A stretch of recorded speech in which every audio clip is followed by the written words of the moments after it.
और च्यवन ऋषि बोले राजन, अब हम एक यज्ञ करेंगे। इस यज्ञ में हम अश्विनी कुमार को स्वर्गलोक में स्थान देंगे। यज्ञ शुरू हुआ, बड़े बड़े ऋषि मुनि आए, तो सबके लिए भाग वो बनाए, पान सुपारी रोली मूली चावल सब देवी देवताओं के लिए। परंतु इंद्र के लिए कोई भी पान सुपारी रोली मूली नहीं दिए। तो देवराज इंद्र उसी यज्ञ में प्रकट हुए और प्रकट होकर के वो अश्विनी कुमार को देखे, भाई ये यज्ञ कुंड में बैठे हैं। तो इंद्र वज्र उठाया अश्विनी कुमार को मारने के लिए।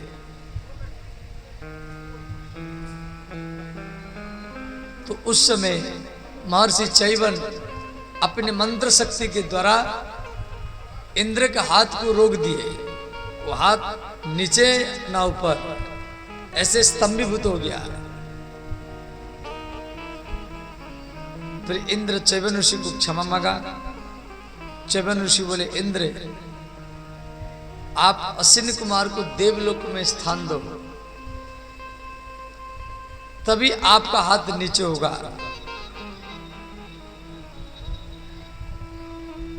तो ये प्रकरण देवी भागवत में दिया गया है।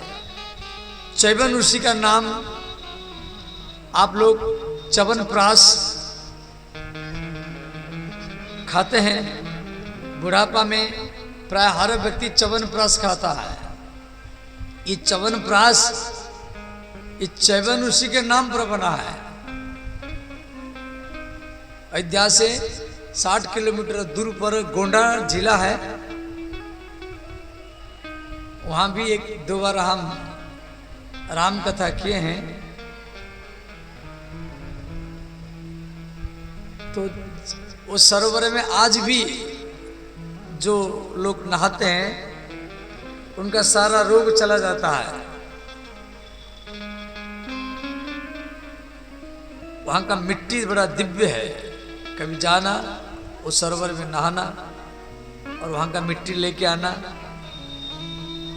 और वही च्यवन ऋषि जो बूढ़े थे, रोगी थे, अंधे थे, जो जड़ी बूटी को आस्वादन करके युवक बन गए थे, और उसके नाम पर ये कंपनी च्यवनप्राश बनाया है, जो घर घर में सब खाते हैं, जो कथा देवी भागवत में दिया गया है।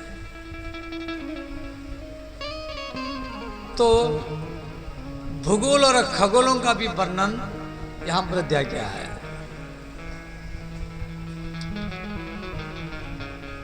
श्री महाराज प्रियव्रत पृथ्वी के सम्राट बने। तो पृथ्वी का आधा भाग दिन है, आधा भाग रात है, और रात में लोग सो जाते हैं। तो प्रियव्रत महाराज विचार किए, जैसे ध्यान देना, एक व्यक्ति मान लो 100 वर्ष जीवित रहा, 100 वर्ष जीवित रहा।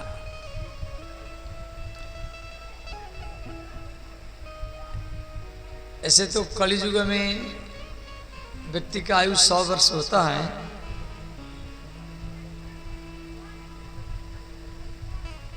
और त्रेता में, द्वापर में 10,000 वर्ष होता है। त्रेता में लाखों वर्ष व्यक्ति जीवित रहते हैं। कलियुग में 100 वर्ष, द्वापर में 1000 वर्ष, और त्रेता में 10,000 वर्ष, और सत्ययुग में लाखों वर्ष। सत्ययुग के लोग 21 हाथ को होते हैं, त्रेता के लोग 14 हाथ को होते हैं, द्वापर के लोग 7 हाथ को होते हैं, और कलयुग के लोग 5 हाथ को होते हैं। परंतु ये जो कलियुग चल रहा है, ये 28वां कलयुग चल रहा है। जब आप संकल्प करते हैं अष्टविंशति कलिजुगे कलि प्रथम चरणे जम्बूदीपी भारतखंडे पूर्णिया जनपदे चंपानगर ग्रामे अमुको तिथो अहम संकल्पम करोमि। तो ये 28वां कलिजुग है, 27 बार कलिजुग आकर के जा चुका है।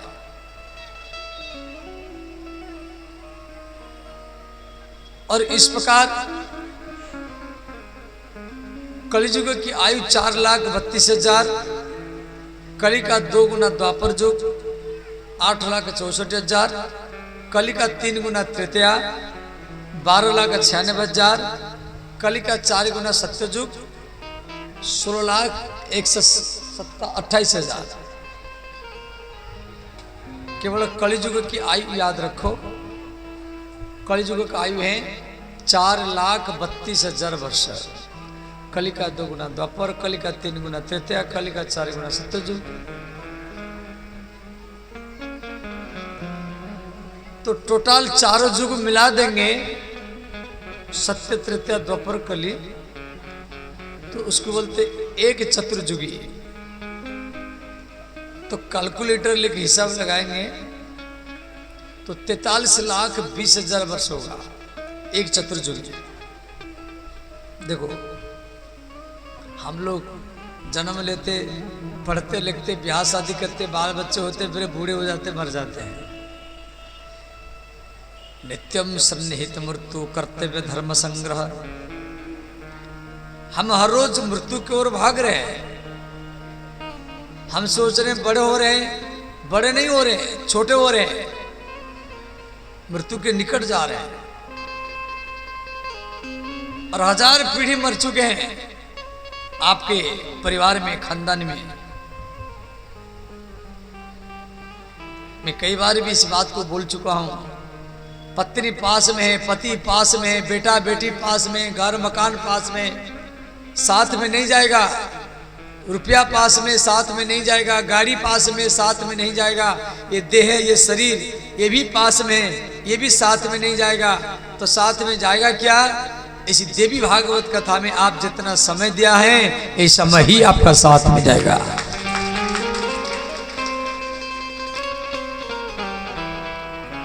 जिन लोगों का सोच है व्यक्ति जन्म लेता है, मरता है, कुछ लेके नहीं आता है, कुछ लेके नहीं जाता है, भूल है।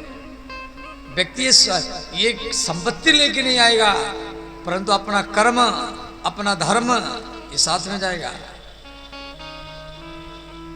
भार्या गृहद्वारे जना श्मशाने धर्मानुगच्छन्ति गोजीव एकः। धर्मानुगच्छन्ति, आप जो सत्संग में बैठ करके भक्ति ज्ञान वैराग्य इकट्ठा किया, यही आपके साथ में जाएगा। यही आपका असली पूंजी है। ये तो रुपया, जमीन, वही जमीन है, वही घर है, हम उसको अपना नाम पर कर लेते हैं। धीरे धीरे बूढ़े हो जाते, मर जाते हैं। फिर बेटा बेटी उसको अपना नाम पर करते हैं, पट्टा कबला। फिर वो भी बूढ़े हो जाते, वो मर जाते। फिर उसके बच्चे उसको अपना मान लेते हैं, ये हमारा पिताजी का तो हमारा है। वो भी बूढ़े होते, मरते। मैंने 1000 पीढ़ी मर चुका है। ये नहीं ये चंपानगर का या पूर्णिया जिला का जमीन बढ़ रहा है, भारत बढ़ रहा है, ऐसा नहीं। जनसंख्या बढ़ रहा है, परंतु जमीन ही नहीं बढ़ेगा। और वो जमीन को, वो घर को जितना अपना नाम पर पट्टा कबला करने वाले सब मरते गए। यही माया है। इसीलिए हमारा असली खजाना है भगवत नाम, भगवत भक्ति। हम सांस ले रहे हैं, छोड़ रहे हैं, ले रहे हैं, छोड़ रहे हैं, और अगला सांस लेंगे या नहीं लेंगे ये हमारा बस में नहीं है। तो कलियुग की आयु है 100 वर्ष। तो जब घोर कलियुग आएगा, पशुवत आचरित, जनताओं का ऊंचाई घट जाएगा और आयु भी घट जाएगा, देवी भागवत में दिया गया है। 100 वर्ष से घट करके 80, 60, 50, 40, 30, 25, 20 वर्ष हो जाएगा। और पशुवत आजकल जो शादी हम लोग विवाह आदि करते हैं तो बारात लेकर ही करते हैं, और परंतु ये धीरे धीरे समाप्त हो जाएगा। व्यक्ति अपनी इच्छा से वो किसी का बात नहीं मानेगा। कलयुग के लक्षण के बारे में सोच दिया गया है। तो इस प्रकार श्री महाराज प्रियव्रत मन में विचार किए जे एक व्यक्ति कलयुग में मान लो 100 वर्ष जीवित रहा,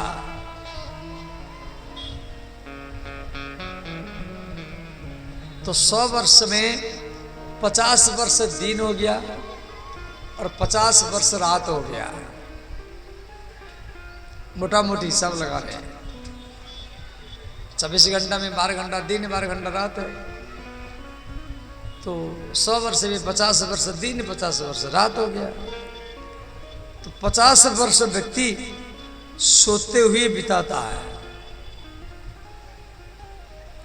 और 50 वर्ष जो दिन रहा तो दिन में बच्चे खेलते हैं, दिन में स्कूल कॉलेज में जाते हैं, दिन में दुकान चलाते हैं, दिन में रुपया कमाते हैं। तो 5-10 वर्ष तो खेलने में चला गया, 20 वर्ष पढ़ाई में चला गया, 20-25 वर्ष रुपया कमाने में चला गया, और 50 वर्ष सोने में चला गया, 100 वर्ष समाप्त हो गया।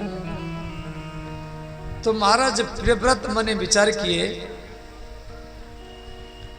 ये जो 50 वर्ष व्यक्ति सोते हुए बिताता है, इसको हटा दिया जाए, इसको दिन बना दिया जाए। ये इनका सोच रहा। तो ये विशाल काय रथ में बैठ करके, इनके रथ का वर्णन भी देवी भागवत में दिया गया है। ये सूर्य भगवान का पीछा किए,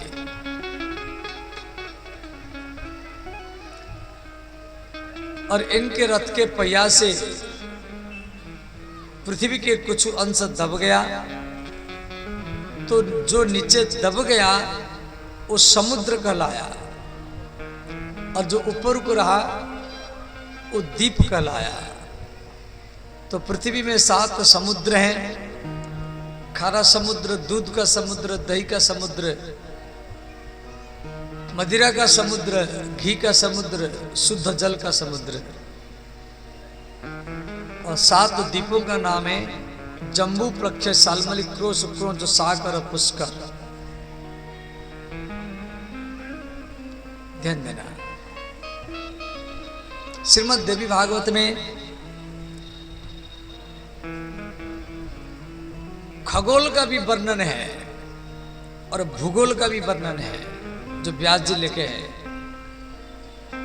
खगोल समझाते, खगोल माने ख माने आकाश, ख शब्द का अर्थ आकाश माने आकाश का वर्णन, और भूगोल, भू माने पृथ्वी, पृथ्वी के नीचे का हिस्सा का वर्णन।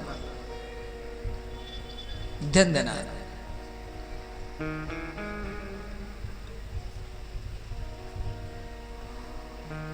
जैसे चंद्रमा है, चंद्रमा से 2 लाख योजन पर 28 नक्षत्र है।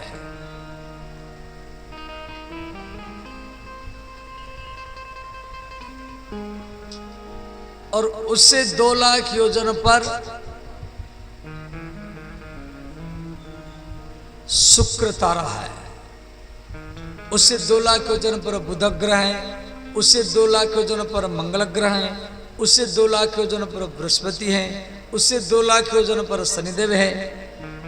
ये आकाश में जितना तारा है ये एक दूसरे से कई कई लाख योजन किलोमीटर दूर है, परंतु ये आकाश में लगते हैं एक छत में जैसे लटके हैं। और उससे 12 लाख योजन पर कश्यप आदि देवता हैं, और उससे 13 लाख योजनों पर योजन किलोमीटर के दूर पर ये ध्रुव तारा है। देखो ध्यान देना, पृथ्वी के ऊपर जितना तारा आपको दिखाई देता है, ये पृथ्वी के नीचे उससे ज्यादा तारा है। आप कैसे समझेंगे? ऐसे तो ये तो सब भागवत में दिया, ये सब व्यास जी लिखे हैं, परंतु आप सोचेंगे पृथ्वी के नीचे कैसे आ गया। देखो ये आकाश है,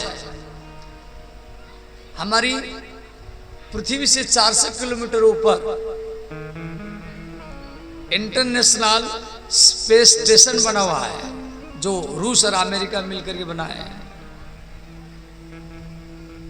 वहां आप जाएंगे तो एक दिन में 16 बार सूर्य उदय और सूर्यास्त आप दर्शन करेंगे, और वहीं से आप देखेंगे पृथ्वी गोल जैसा है।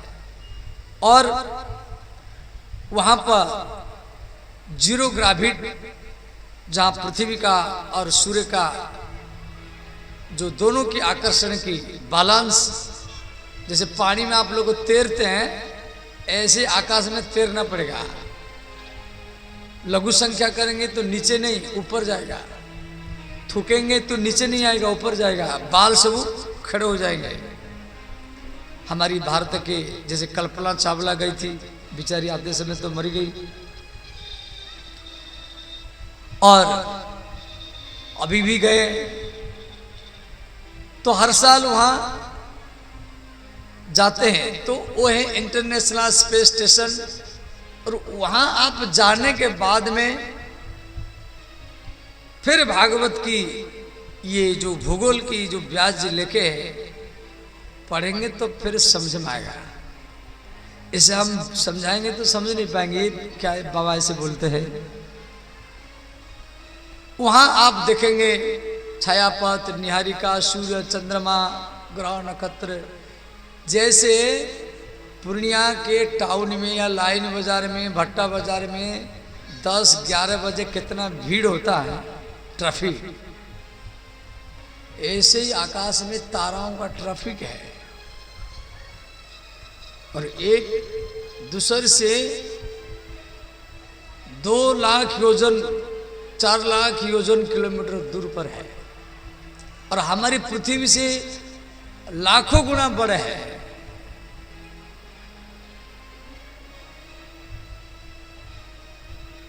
और पृथ्वी के नीचे जो 7 तल है, अतल, वित्तल, सुतल, तलातल, महातल, रसातल, पाताल, एक दूसरे से 10,000 योजन नीचे है। आप सब पढ़े होंगे जे 1200 किलोमीटर तक रूस या चाइना का गड्ढा बनाया था, बाद में मशीन पिघल गया, फिर काम नहीं किया, भयंकर आवाज भीतर से निकलने लगा, तो काम को रोक दिया गया। हमारे वैज्ञानिक लोग खोज कर रहे थे भाई ये पृथ्वी कहाँ तक है, परंतु उसका वर्णन भागवत में दिया गया है। पृथ्वी का लंबा कितना है, परिधि कितना है, गहराई कितना है, और उसको सूर्य के चारों तरफ घूमने में कितना समय लगता है, चंद्रमा को पृथ्वी के चारों तरफ घूमने में कितना ये भूगोल खगोल सब व्यास पहले लेकर गए, हमें ऋषि मुनि पहले लेकर गए। और ये सारा ब्रह्मांड आत्ममय है।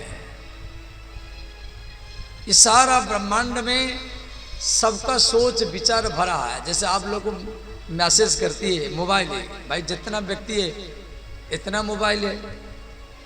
अब मोबाइल में अब मैसेज करते हैं और दूसरा व्यक्ति मोबाइल जब तक तो खोलेगा नहीं, वो मैसेज दिखाई मालूम नहीं पड़ेगा, वो मोबाइल को बंद करके रखा है। परंतु आप जो व्हाट्सएप मैसेज या इंस्टाग्राम या जो भी किया है, तो वो आकाश में तो घूम रहा है ना, परंतु मालूम कब पड़ता है? जब मोबाइल खोलते हैं। तो ऐसे आपका सोच विचार, आप कहाँ जा रहे हैं, क्या कर रहे हैं, ये सब हम लोग सोचते हैं। जहाँ व्यक्ति गलत काम करता है तो सोचता है हमको कोई नहीं दिख रहा है। बहुत व्यक्ति मोबाइल में गंदे गंदे चित्र देखते हैं, सोचते हमारा स्त्री हमको नहीं देख रही, हमारा पति हमको नहीं देख रहा है, हमारा माता पिता नहीं देख रहे, हमारा भाई बहन हमको नहीं देख रहे। अरे आप मोबाइल में खराब चित्र, गंदे चित्र देख रहे हैं, आपका पति पत्नी, आपका भाई, आपका मित्र भले आपको नहीं देख रहा है, परंतु आपके भीतर में विराजमान भगवान आपको देख रहा है, आप क्या कर रहे हैं। इसलिए सावधान। व्यक्ति जब गलत काम करता है तो छुप कर करता है, सावधान होकर करता है, रात में करता है। मुझे कोई देख ले रहा है, मैं गलत काम कर रहा हूं, मुझे कोई देख ले रहा नहीं। यहीं पर हम भगवान को ठगते हैं। भगवान का नाम है अंतर्यामी, वो आपके अंदर में विराजमान है और सर्वव्यापक। वो आपके बाहर में, हर जगह में, हर स्थिति में, हर परिस्थिति में आपके पास में है। आप चाहेंगे तो भी भगवान से अलग हो नहीं पाएंगे, कोई भी हो नहीं पाएगा, और कोई भी बात आप भगवान से छुपा नहीं सकते। तुलसीदास जी रामचरितमानस में लिखे हैं, हरि व्यापक सर्वत्र समाना, हरि व्यापक सर्वत्र समाना,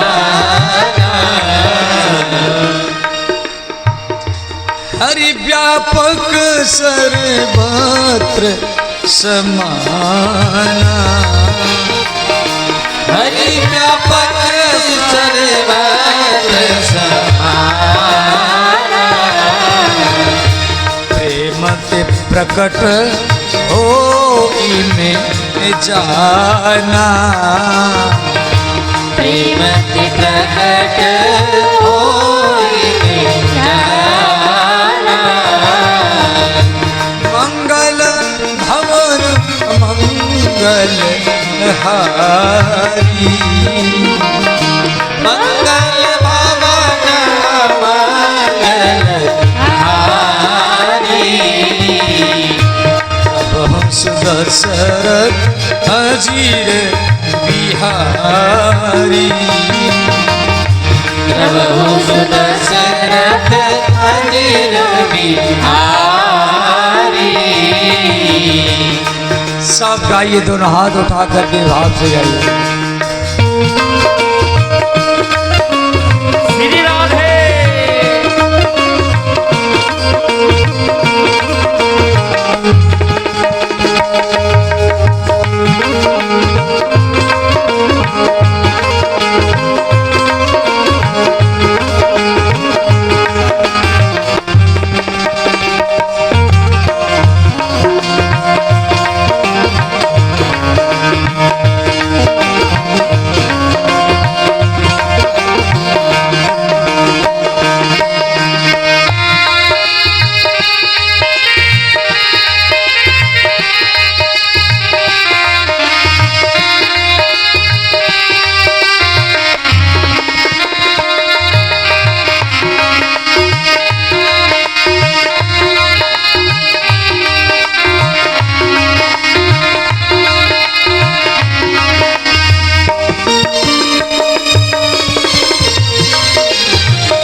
प्रेम ते प्रकट होई में जाना, हरि व्यापक सर्वत्र समाना। प्राय 99% व्यक्ति उनका ये सोच रहता है भगवान अभी नहीं, 10 साल के बाद में, 20 साल के बाद ही मिलेंगे, इसी जन्म में नहीं, अगला जन्म में मिलेंगे। और ऐसे ही सोचते सोचते वो बूढ़े हो जाते हैं और मर जाते हैं। और अंतिम में उनमें वो ये सोच आ जाता है, अरे ये साधु संत, ये ग्रंथ, ये सब झूठ बोलता है, भगवान दिखाई नहीं देता है। नहीं, भगवान हर समय में आपके साथ में है। भगवान का दर्शन तत्काल होता है, कैसे नहीं होगा?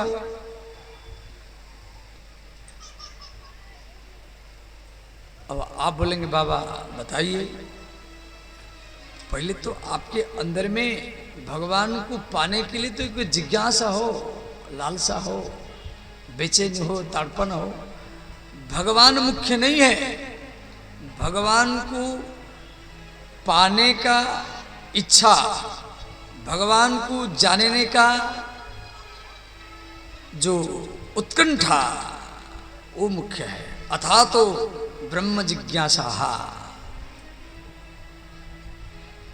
कई व्यक्तियों का ये सोच रहता है भगवान वैकुंठ से आएंगे, भगवान मंदिर से आएंगे, अयोध्या से आएंगे, वृंदावन से आएंगे, हमको दर्शन देंगे। भगवान आपको दर्शन देने के लिए ना वैकुंठ से आएंगे, ना वृंदावन से आएंगे, ना अयोध्या से आएंगे, ना मंदिर से आएंगे। भगवान आपको दर्शन देने के लिए आपके भीतर से ही आपके सामने आएंगे। गोस्वामी तुलसीदास जी इस बात को स्वयं लिखे हैं, स्व अंतस्थ ईश्वरम। अंतस्थ आपके अंदर में स्थित भगवान, तो हरि व्यापक सर्वत्र समाना प्रेम ते। तो प्रेम क्या है? भागवत कथा सुनने के लिए आप कोई 1 नंबर वार्ड से, कोई 2 नंबर वार्ड से, कोई प्राण पट्टी से, कोई मंसूरिया से, कोई बगवाट टोला से, कोई यादव टोला से, कोई बाजार से, और अपनी पति को, पत्नी को, घर के काम धंधा को छोड़ करके, दुकान को छोड़ करके अब भागवत कथा सुनने के लिए यहाँ पर आए हैं। और यही भक्ति, यही लालसा आपको भगवान से ही मिला देगा। सुधा भागवत मुख्य नहीं है। व्यक्ति जब भागवत कथा सुनने का इच्छा उसके मन में पैदा हो जाता है, मुझे भागवत कथा सुनने के लिए जाना है, काम को जल्दी जल्दी सिलटाना है, मुझे भागवत कथा में जाना है, काम को छोटा कर देना है, मुझे भागवत कथा में जाना है, जल्दी जल्दी दुकान को बंद कर देना है, नहीं नहीं, जिंदगी भर तो रुपया कमाना है और भागवत में जाना है। और ये जो सोच, उसी का नाम ही रियल भक्ति है, और वही भक्ति भगवान से मिला देगा।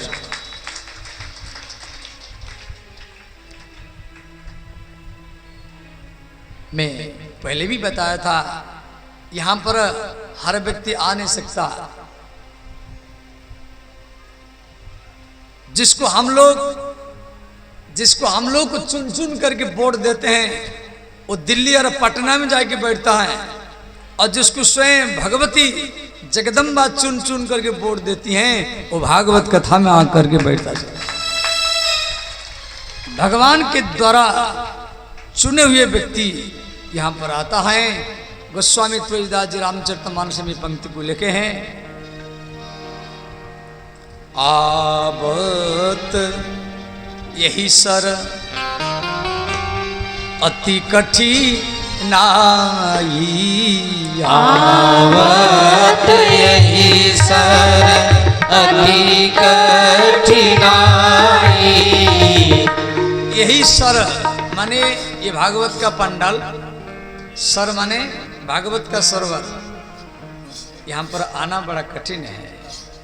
आवत यही सर अति कठिनाई, आवत यही सर अति कठिनाई। राम कृपा बिनु आई न जाए, राम कृपा बिनु आई न जाई। राम कृपा बिनु आई न जाई। राम कृपा बिनु आई न जाई। श्री राम जय राम जय जय राम। श्री राम जय राम जय जय राम। राधे राधे गोविंद गोविंद राधे। राधे राधे गोविंद गोविंद राधे।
वेद व्यास लिखते हैं कि पृथ्वी के नीचे जो 7 तल है, अतल वितल सुतल तलातल महातल रसातल पाताल, एक दूसरे से 10,000 यों जो नीचे हैं, पाताल से 30,000 यों जो नीचे भगवान संकर्षण हैं।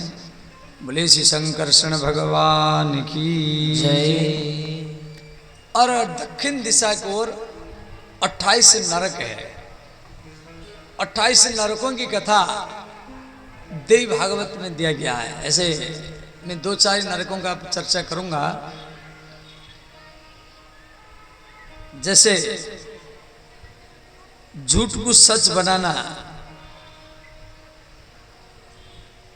और सच को झूठ बना देना, माने मिथ्या को सत्य बनाना और सत्य को मिथ्या बनाना।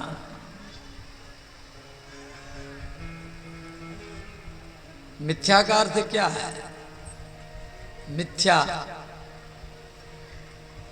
का डेफिनेशन क्या होगा ना? छुपा हुआ सत्य का नाम ही मिथ्या है। छुपा हुआ सत्य का नाम ही मिथ्या है। मिथ्या में सत्य छुपा हुआ रहता है, मिटता नहीं है। सत्य किसको बोलते? जिसको मिटाने से न मिटे, उसका नाम है सत्य सनातन धर्म है। इसलिए तो उसका नाम पड़ा सत्य सनातन धर्म है। तो जो झूठ को सच बना देता है, सच को झूठ बना देता है, जैसे कोई जज हो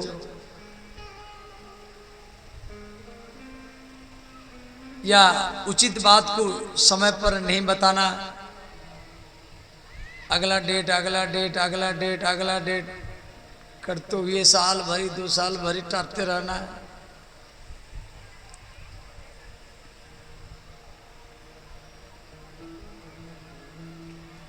उन व्यक्तियों के लिए शुचिमुख नरक, ये शूलपुत्र नरक में जाना पड़ेगा। शूलपुत्र नरक क्या होता है? शूलपुत्र नरक होता है, उसको शूल में उसके जीवात्मा को दंड दिया जाता है। ये जो शरीर है, ये देह है, ये देह तो आप यहीं पर छोड़ के जाएंगे। देह कोई स्त्री है या पुरुष है, ये शरीर का भेद है, परंतु आपके भीतर में जो जीवात्मा है, ना वो स्त्री है ना वो पुरुष है। इसलिए कितना सुंदरी स्त्री हो या सुंदर पुरुष हो, ये सुंदरी है, ये सुंदर पुरुष है, हमको ये नहीं देखना है। ऐसे देखेंगे तो मन में कामना वासना पैदा होगा। ना सुंदरी पुरुषों को देखना है, ना सुंदर पुरुषों को देखना है, उसके भीतर में आत्मा के रूप में विराजमान भगवान को ही देखना है। तो मन में कोई वासना कामना आएगा नहीं।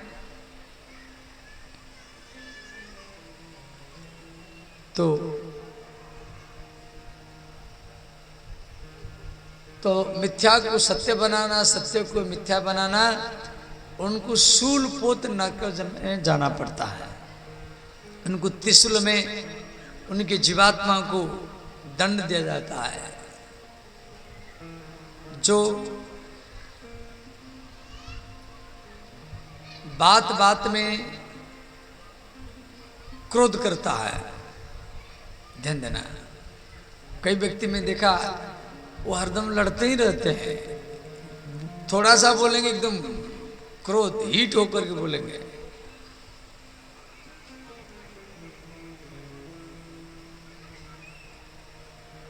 व्यक्ति क्रोध भी दो प्रकार के होते हैं। एक होता है सुधारने के लिए क्रोध करना, एक होता है बिगाड़ने के लिए क्रोध करना। किसको बिगाड़ने के लिए क्रोध करेंगे तो आपका शरीर गर्म होगा, क्रोध में आंख लाल लाल होगा, नाक से गरम गरम हवा निकलेगा। आप क्रोध के समय में देखना, आपके नाक से गरम गरम सांस निकलेगा। माथे के नीचे एक कालापन आ जाएगा, माथे माने चमड़ा के नीचे। और ये रोम, जो शरीर में जो रोम है, वो सब खड़े हो जाएंगे क्रोध के समय में। फिर व्यक्ति गाली देगा, फिर वो गाली देगा, फिर उसको सहायता करने के लिए दो चार, फिर इसको सहायता करने के लिए दो चार, फिर गाली से फिर हाथ चलेगा, फिर हाथ से धीरे धीरे ईंट पत्थर चलेगा, फिर डंडा उठाएंगे, फिर डंडा उठाएंगे, फिर कोई तलवार उठा लिया, कोई बंदूक उठा के तुरंत गोली चला दिया, फिर कोई मर गया। अब भागो पुलिस केस, अब एक मर्डर केस, तो कई साल तक सजा हो जाता है। फिर एक व्यक्ति जेल में चला जाता है, पूरा परिवार के लोग उसमें दिमाग लगाते रहते हैं, इसको कैसे निकालो, जमानत करो, वकील पकड़ो, जज को देखो, रुपया कमाते जाओ और जज को देते जाओ, वकील को देते जाओ, तारीख करते जाओ। कभी इतवार सोमवार या जाकर के बिस्कुट नमकीन दो, माने पूरा परिवार का सोच विचार, रुपया, समय सब बर्बाद हो जाता है। फिर मान लो वो जेल से निकल करके आया, फिर समझौता करना पड़ता है। तो जो समझौता आप 10 साल के बाद में कर रहे हैं, और वो समझौता पहले क्यों नहीं किया? समत्वम योग उच्यते, सम ही भगवान का लक्षण है। इसीलिए कभी भी क्रोध करना नहीं चाहिए। और एक क्षण का क्रोध आपका कई वर्ष का समय बर्बाद करा देगा, रुपया बर्बाद करा देगा। थोड़ा सा क्रोध आप झेल नहीं पाया, बंदूक चला दिया, मर्डर केस बन गया, जेल में रहना पड़ा। इसलिए क्रोध को सहन करो, सहन करो, सहन करो। भगवान क्रोध दिया है, उसका सदुपयोग करो, उसको उचित जगह में लगाओ, उसको अच्छा जगह में लगाओ जिससे भगवान प्रसन्न हो। एक बच्चा क्रोध करता, एक बच्चा पढ़ता नहीं है, हरदम खेलता रहता है। उसके माँ क्रोध करती है, उसको पकड़ कर डंडा से पीटती है। भगवान कृष्ण को भी यशोदा मैया पीटी है, कान पकड़ करके डंडा से पीटा है। परंतु यहां मां के क्रोध में करुणा है, मां के क्रोध में दया है, प्रेम है, सुधारने का सोच है। मां के क्रोध में सुधारने का सोच है। तो एक क्रोध होता है बिगाड़ने के लिए क्रोध करना, और एक क्रोध होता है सुधारने के लिए क्रोध करना। परंतु जिनका स्वभाव ही हरदम क्रोध करना, बात बात में लड़ना, स्त्री के साथ, पति के साथ, भाई के साथ, मां के साथ, पिता के साथ, वो सब व्यक्ति को जो ज्यादा क्रोध करता है उसको अंत में सर्प बनना पड़ता है, सांप बनना पड़ता है। क्यों? सांप में ज्यादा क्रोध होता है। कुर्मी भोजन नरक में जाना पड़ता है। इसलिए क्रोध करना नहीं चाहिए।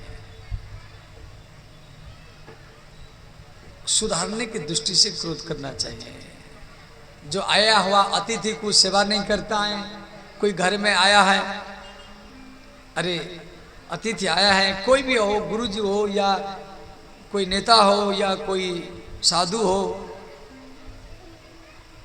कम से कम हाथ तो जोड़ देना चाहिए। हाथ नहीं जोड़ सकते तो आसन से खड़े हो जाओ, वो भी एक प्रकार का सम्मान है। वो भी नहीं कर सकते तो जो व्यक्ति आया है, राधे राधे भैया, राम राम भैया ऐसे बोल दो, वो खुश हो जाएगा। वो भी नहीं कर सकते, जो व्यक्ति आया है उसके मुख देख लो, बस उसके मुख देख करके थोड़ा सा मुस्कुरा दो, हंस दो, वो सबसे बड़ा स्वागत ही माना जाएगा। आदमी ज्यादा है तो वहां एक एक व्यक्ति की जाकर के प्रणाम करना नहीं चाहिए। क्यों? मतलब कोई बड़े संत आया और हर व्यक्ति जाकर के प्रणाम करेगा तो भाग दौड़ मचेगा, कोई नीचे दब जाएगा। या कोई बड़े नेता आया और सब व्यक्ति जाकर के हाथ मिलाएंगे तो भाग दौड़ मचेगा। वहां सिर्फ आसन से खड़े हो रहा, बस यही सम्मान है। तो किस प्रकार का सम्मान किस जगह में प्रयोग करना चाहिए, ये हमारे शास्त्रों में पहले व्यास जी लिख कर गए हैं। देखो, सबकी इज्जत सम्मान करना चाहिए। तो सबके, अब मन में ऐसा मत सोचे स्त्री है, ये बच्चा है, ये शूद्र है, हम क्यों प्रणाम करेंगे। अरे वो स्त्री हो, बच्चा हो, शूद्र हो, ब्राह्मण हो, क्षत्रिय हो, वैश्य हो, जो भी हो, हमको ये नहीं देखना है उसके भीतर में भगवान विराजमान है, उस भगवान को ही प्रणाम करना है।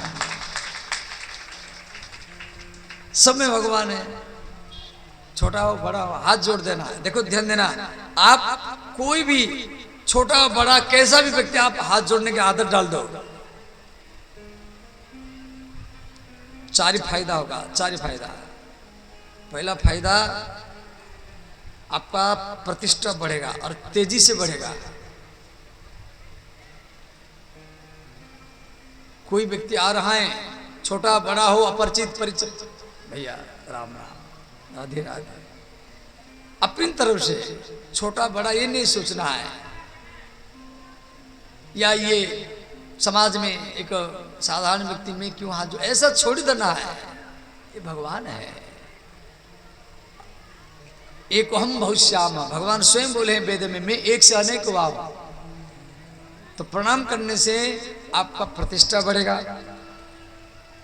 और आपका शरीर निरोग रहेगा, धन भी बढ़ेगा, आयु भी बढ़ेगा। जो दूसरे को झुका देता है वो बड़ा नहीं होता है, जो दूसरे को झुका देता है वो बड़ा नहीं होता है, जो दूसरे के सामने झुक जाता है वही व्यक्ति बड़ा ही होता है। सदा झुकता वही है जिसमें जान होती है, वरना अकड़त मृदा की पहचान होती है। मैं एक बात बता रहा हूं, ध्यान देना। यदि आप सबके सामने झुकेंगे, स्त्री हो पुरुष हो, ब्राह्मण क्षत्रिय वैश्य शूद्र जैसा भी व्यक्ति हो, प्रतिष्ठावान हो या साधारण व्यक्ति हो, आप सबके सामने झुकेंगे ना सबको, तो स्वयं भगवान आपके सामने भी झुक जाएगा। सुधा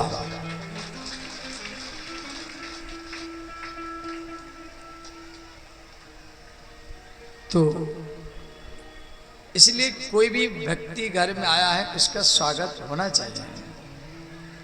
अतिथि देवो भव, प्रथम स्थान मां का है, मातृदेव भव वेदों में कहा गया, पितृदेव भव, आचार्य देव भव, अतिथि देवो भव। माता पिता की सेवा सबको करना चाहिए। जिसको अपने माता पिता में भगवान दिखाई नहीं देता है उसको किसी भी मंदिर में भगवान का दर्शन नहीं होगा। सुधा इसलिए सबको माता पिता की सेवा करना है, अतिथि भी है भगवान का।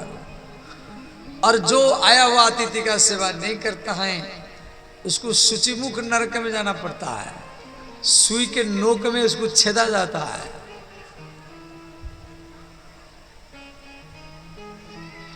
देखो, सोना चोरी, रुपया चोरी, ये सब करना नहीं चाहिए, ये भी महापाप में गिनती होता है। और एक बात बता दे रहा हूं, जूता चप्पल भी चोरी करना नहीं चाहिए। बहुत कार्यालय में जाते हैं, बाजार में जाते हैं, चंपानगर के बाजार में जाते हैं, बड़े बड़े मॉल में जाते हैं, पुराना चप्पल फेंक करके जाते हैं, नया चप्पल फेंक करके चले जाते हैं।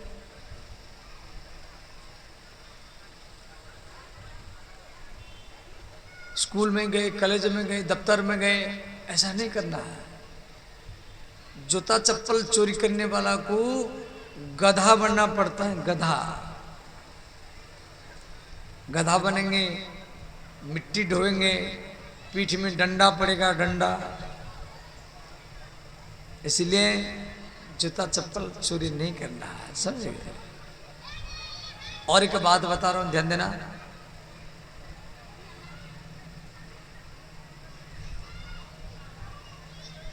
मुर्गा मुर्गी, अंडा मांस मछली, बकरा बकरी, ये सब खाना नहीं चाहिए। इनके लिए कुंभीपाक नरक है। उबला हुआ तेल उसमें छोड़ा जाता है। मांस, मांस शब्द का अर्थ क्या है? माम, माम माने मुझे, सह वह,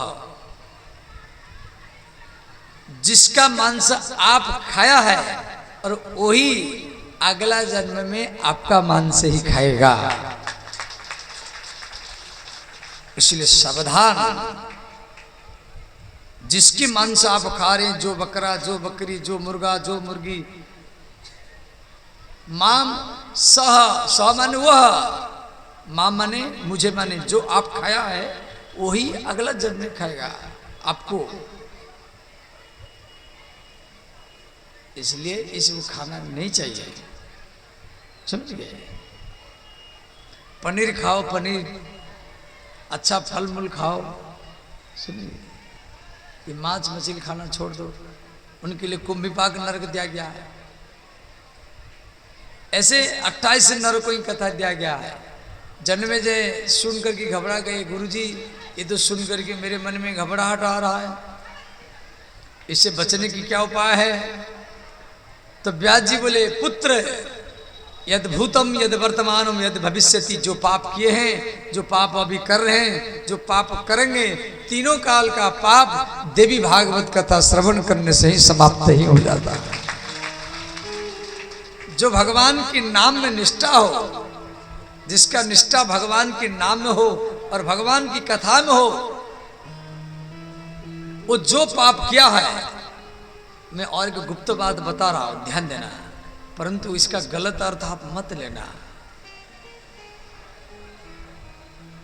देवी भागवत में दिया गया है, जे भगवान का एक नाम लेने से, भगवान का एक नाम लेने से इतना पुण्य होता है, तो सारा जिंदगी भरी आप इतना पाप कर ही नहीं सकते। सुता श्रीमन चैतन्य महाप्रभु इस बात को लेके नामना मकार बहुधा निज सर्व शक्ति तत्रार्पिता, भगवान के नाम में भगवान अपना अनंत शक्ति भर दिए है। और रामचरितमानस में भी देखे, ब्रह्म नाम ब्रह्म राम ते नाम बड़ा, माने राम जी से राम का नाम बड़ा। तुलसीदास जी रामचरितमानस में लिखे हैं,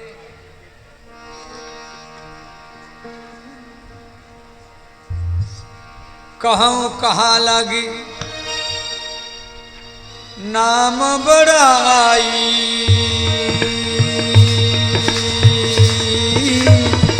राम न कही सके नाम गुण गाई। राम सिया राम जय जय राम, राम सिया राम जय जय राम। और भगवान का नाम, वो राधा कृष्ण नाम हो, सीताराम नाम हो, या शिव पार्वती नाम हो, जिसका निष्ठा जिसमें हो, भाव सब एक है।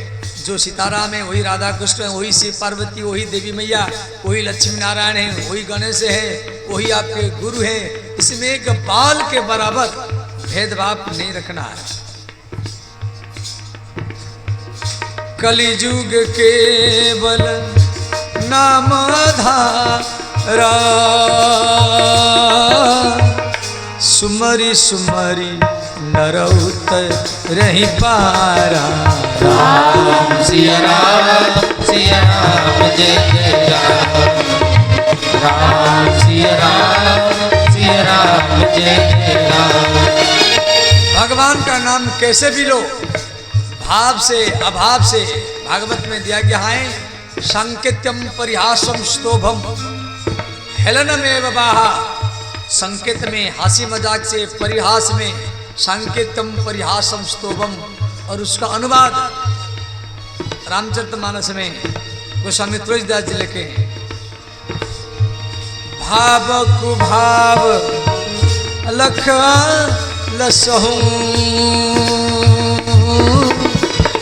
नाम जपत मंगल दिस दसहु।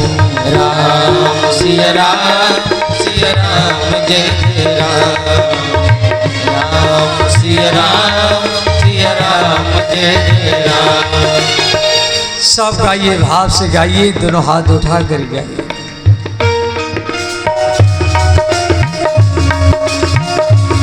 श्री राधे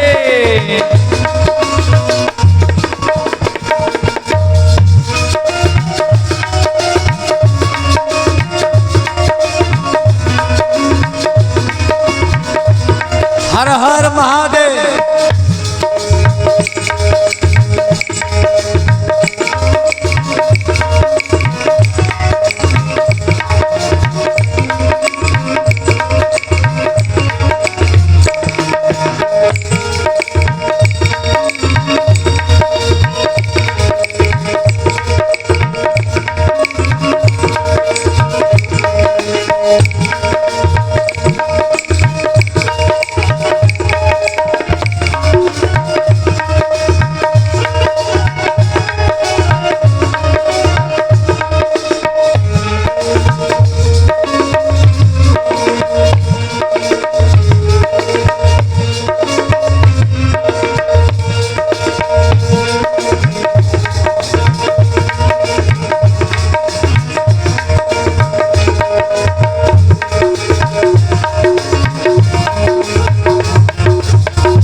इस प्रकार नरकों की कथा अत्यंत संक्षेप में श्रवण किया।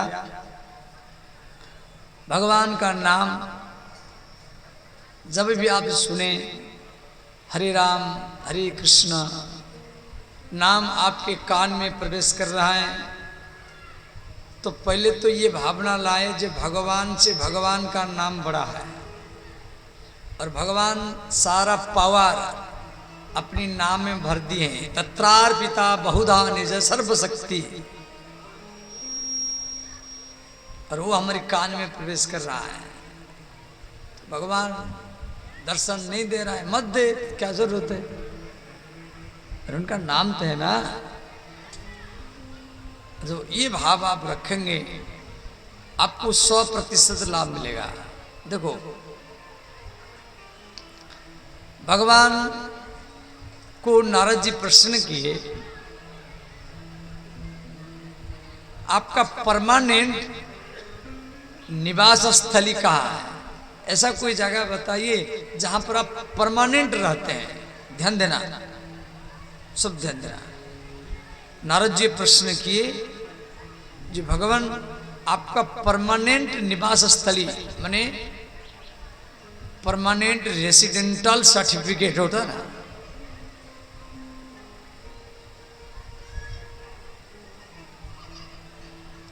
आप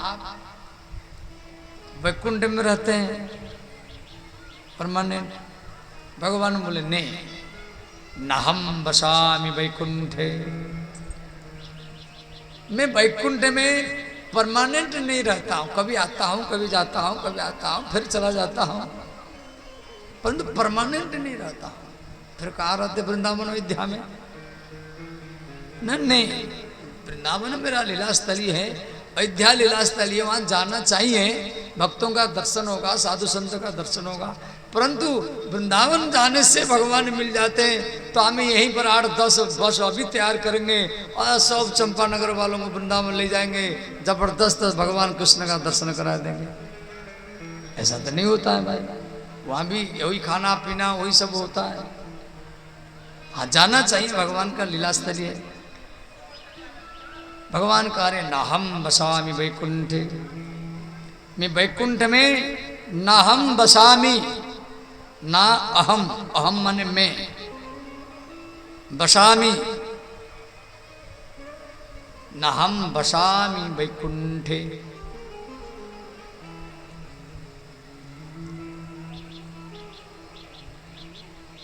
तो योगी नाम हृदय नच, मैं योगियों के हृदय में भी नहीं रहता हूं। हाँ, वो ध्यान करते तो थोड़ा झलक दे देता हूं, फिर गायब हो जाता हूं। जो बड़े बड़े योगीधारी जटाधारी गुफा में रहने वाले, उनके दिल में भी मैं परमानेंट नहीं रहता हूं। न हम बसामि वैकुंठे योगी नाम हृदय नच, फिर कहाँ रहते परमानेंट? जहां मेरे भक्त लोग, जहां मेरे भक्त लोग भागवत में मेरे कथा श्रवण करते हैं, उनके दिल में मैं परमानेंट ही वास करता रहता हूं। मद भक्ता यत्र गायन्ति तत्र तिष्ठामि नारद, तत्र तिष्ठामि,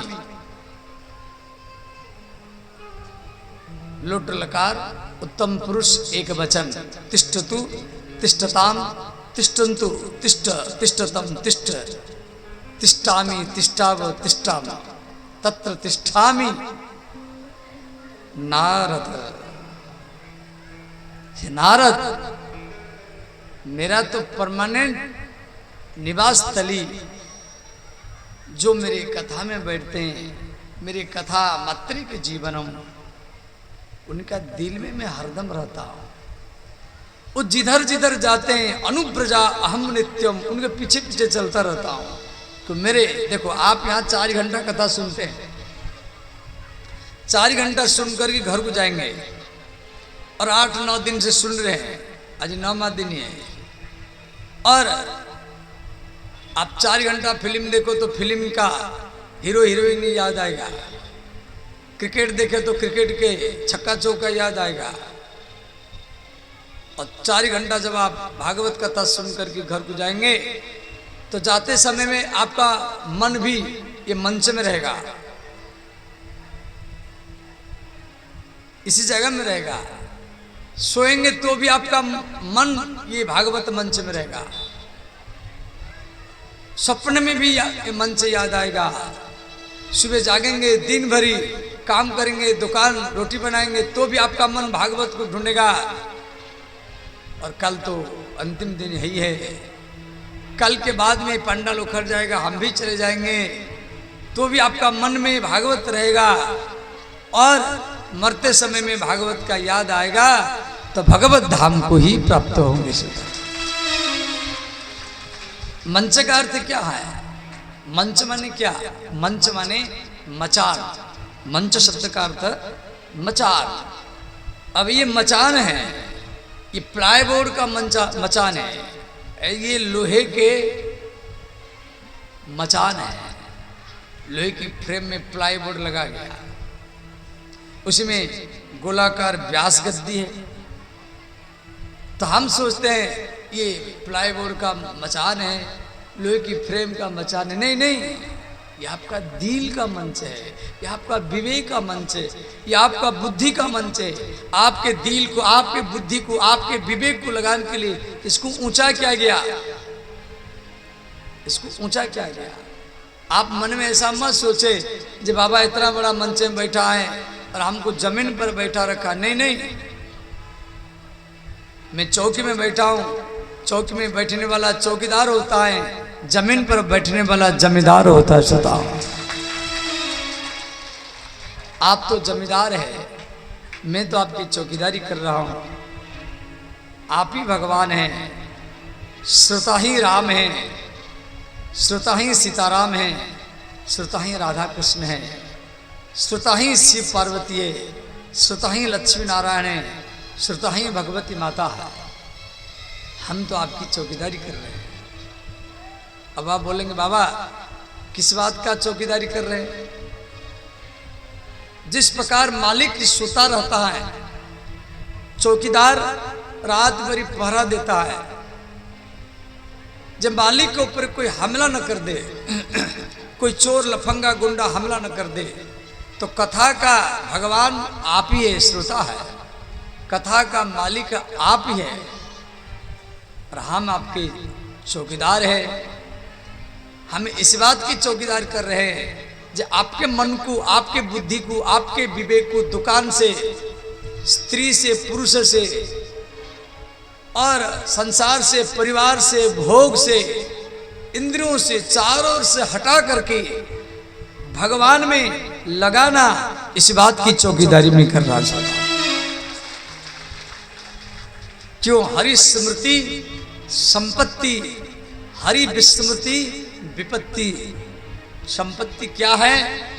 भगवान में जितना समय मन लग जाए, भले आप 10 मिनट की कथा सुने, क्षण अत्रीव सुदुर्लभः, अरे भले आप 4 घंटा नहीं सुने, भले आधा घंटे सुने, 10 मिनट, 10 सेकंड सुने, एक क्षण यहाँ सुदुर्लभः है। आप टेंट के नीचे नहीं बैठा, भगवान की गोदी में बैठे, भगवती की गोदी में बैठे।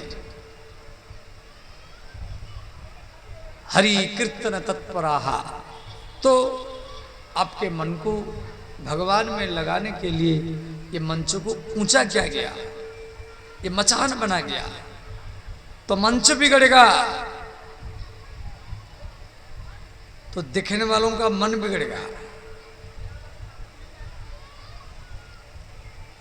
अब कोई पटना से या पूर्णिया से एक डांसर को ला करके हम यहाँ रात भर नचाया, वो तो रात भर नाचता है और हम देखते हैं, और सुबह जो भी रुपया वो लेके चला जाता है और हम उसको दिन भर ढोते रहते हैं। ऐसे नाचा, ऐसे नाचा, ऐसे नाचा, कहाँ मिलेगा तो सेल्फी लेंगे, वो बैठ जाता है। तो जो आपके मन को भगवान से हटा देता है, श्रोताओं के मन को भगवान से हटाना, ये सबसे बड़ा हत्या है। और श्रोताओं के मन को भगवान में लगाना, ये सबसे बड़ा सेवा ही है श्रोताओं। और आपके मन को भगवान में लगाने के लिए एक कार्यक्रम रखा गया। देखो, और एक विशेष बात ध्यान देना, कथा आप सुन रहे हैं, परंतु कथा सुन करके आपको हमसे संबंध नहीं जोड़ना है। कथा सुन करके आपको मेरे से संबंध जोड़ना नहीं है।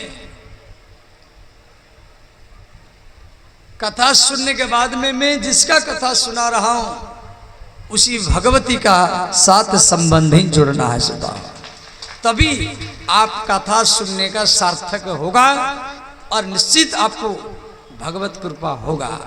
परंतु प्राय बहुत लोग कथा तो सुनते हैं, जिसके मुख से सुनते उसी से डायरेक्ट संबंध जोड़ते हैं, फिर वो वासना में कामना में फंस जाता है। फिर मोबाइल में छुप छुप करके बात करता है, मन लगता नहीं है। तो मन को तो आप स्वयं बिगाड़ रखे हैं, बोलते मन नहीं लगता। इसलिए जिसकी कथा आप तो सुन रहे हैं उसी से ही संबंध जोड़ना है, तभी कथा का 100% आपको लाभ मिलेगा। 100%। कैसे भगवान नहीं मिलेंगे? निश्चित मिलेंगे। भगवान को पाने का जिज्ञासा, देखो ध्यान देना, एक और गुप्त बात आप ध्यान देकर सुनना। आप जिसको अपना मानेंगे आपका मन उधर ही भागेगा। आप कितने भी पूजा कर लो, गंगा नहा लो, प्रयाग नहा लो, वृंदावन जाओ, अयोध्या जाओ या देवघर में जल डालो, जिसको आप अपना मानेंगे, जिसको भीतर से अपना मानेंगे ना, आपका मन उधर ही भागेगा। अब पूजा भी करेंगे तो ही भगवान को बोलेंगे भगवान मुझे वो मिले, क्योंकि आपका मन उधर है। स्त्री को अपना मानेंगे तो मन स्त्री की ओर भागेगा, किसी पुरुष को अपना मानेंगे मन पुरुषों की ओर भागेगा, बेटा बेटी को अपना मानेंगे मन बेटा बेटी की ओर भागेगा, रुपया को अपना मानेंगे मन रुपया की ओर भागेगा, सम्मान प्रतिष्ठा को अपना मानेगा तो हरदम मन सम्मान प्रतिष्ठा की ओर भागेगा, और राम को अपना मानेंगे तो मन राम की ओर ही भागेगा। अब चुनाव आपकी हाथ में है, आप अपना किसको मानते हैं। इसलिए भगवान को अपना मानना है, संसार को अपना नहीं मानना है, और तभी आपकी कथा सार्थक। तो ध्यान देना, श्री भगवान राधा और कृष्ण गोलोक धाम में माता भगवती राधा गर्भ धारण किया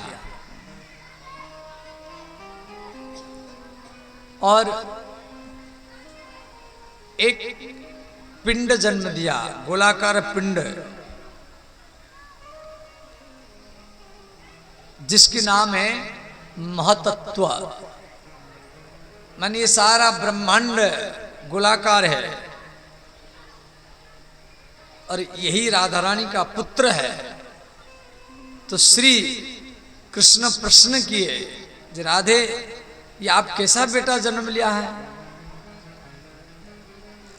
इसके आंख कहाँ है, नाक कहाँ है, पैर कहाँ है? ये तो गोलाकार, तो ये ब्रह्मांड ये राधा रानी का ही पुत्र है, ब्रह्मांड गोलाकार है, जो देवी भागवती प्रसंग दिया गया है। तो भगवान कृष्ण राधा को अभिशाप दिए, राधे आज के बाद में आप कृशोदरी रहेंगी। कृष्णदोरी माने, कृष्ण माने पतला, उदर माने पेट। आज के बाद में आप जीवन में कभी भी गर्भ धारण नहीं करेंगे, आपका कमर पतला ही रहेगा, तो राधा रानी का एक ही पुत्र है, क्या है ना, ये संपूर्ण ब्रह्मांड है, यही राधा रानी का पुत्र है। और उसी ब्रह्मांड में हमसे वही है, जो सारा ब्रह्मांड राधा रानी का पुत्र है। तो हम सारा चंपावती वासी, चंपानगर वासी, वो भी राधा रानी का ही पुत्र है, पुत्री है। तो राधा जगत माता है, राधा मेरी मात है, पिता मेरो घनश्याम, घनश्याम ने कृष्ण, इन्हीं दोनों के चरण में बार बार प्रणाम। तो श्रीमद् देवी भागवत में राधा की कथा दिया गया है, ध्यान देना।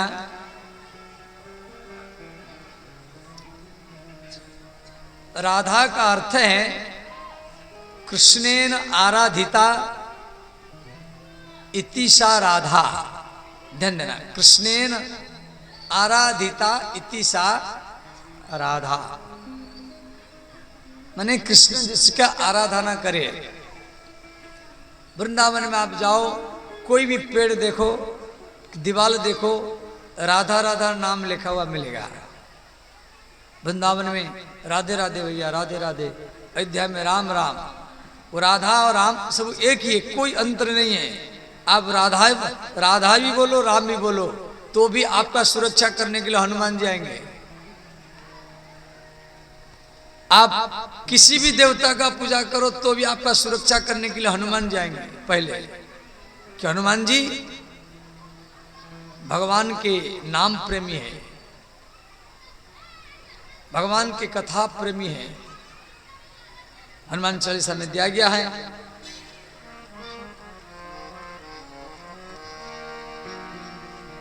प्रभु चरित्र सुनिबे को रसिया, प्रभु चरित्र सुनिबे को रसिया, प्रभु चरित्र सुनिबे को रसिया, प्रभु चरित्र सुनिबे को रसिया। किसी भी भगवान का कथा तो श्री हनुमान जी पहले आएंगे। अच्छा ध्यान देना, जिसकी कथा आप सुनेंगे वो आपका बस में हो जाएगा। आप राधा कृष्ण की कथा सुनेंगे तो राधा कृष्ण आपकी बस में हो जाएंगे। हनुमान जी की बस में राम जी है। राम लखन सीता मन बसिया, राम लखन सीता मन बसिया, राम लखन सीता मन बसिया, राम लखन सीता मन बसिया। जय जय जय हनुमान गोसाई,